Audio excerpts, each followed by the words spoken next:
The basis of the big killers these days as far as disease pathology goes, so obesity, cardiovascular diseases, dyslipidemias, diabetes, etc., is insulin resistance, which means that the ability of insulin, the hormone, to actually bind to target tissue is down-regulated. This means that the ingestion then of blood sugars, carbohydrates in general, becomes very toxic and increases the rate of red blood cell glycation processes. Very, very, very, very damaging, and any diabetic would know that HbA1c is basically the measure of whether or not their diabetes is in a controlled or uncontrolled state.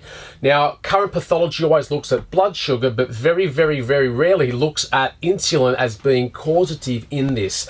Now, the benefit of ketone bodies is that they have a suppressing effect on insulin, but more than that, they actually have an increasing rate in insulin sensitivity, meaning that the carbohydrates that you are ingesting are better utilized and better taken into the target tissues where they can be utilized for energy.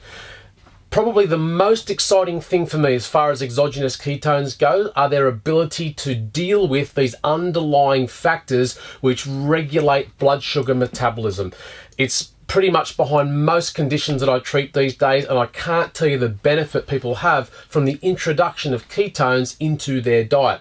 Now, the other benefit we have here, simply due to the reduction in insulin, is a relative reduction in ghrelin. Now, ghrelin is a appetite-producing gut hormone which basically mediates the brain and tells you you are hungry. So the benefit of ketones around satiety and appetite suppression are significant, and what this does is it gives people a relative sense of fullness and satiety they don't otherwise have.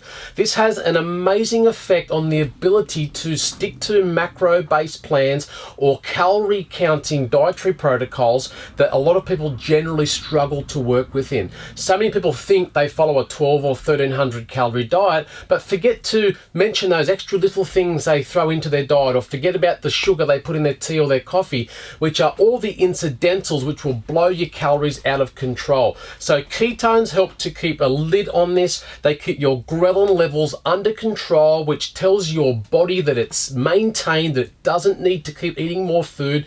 And as a result of this, you lose weight, you feel better, you're motivated, you're energetic, you want to train, life becomes easier. That's what it comes down to. But at the long effect of that is that the ill effect of long-term blood sugar dyscrasias doesn't mean that you have to end up now dealing with type 2 diabetes, or any of the other insulin resistant related conditions like polycystic ovarian syndrome, all the relative cognitive dissonances that occur due to this. Life becomes what you want it to be.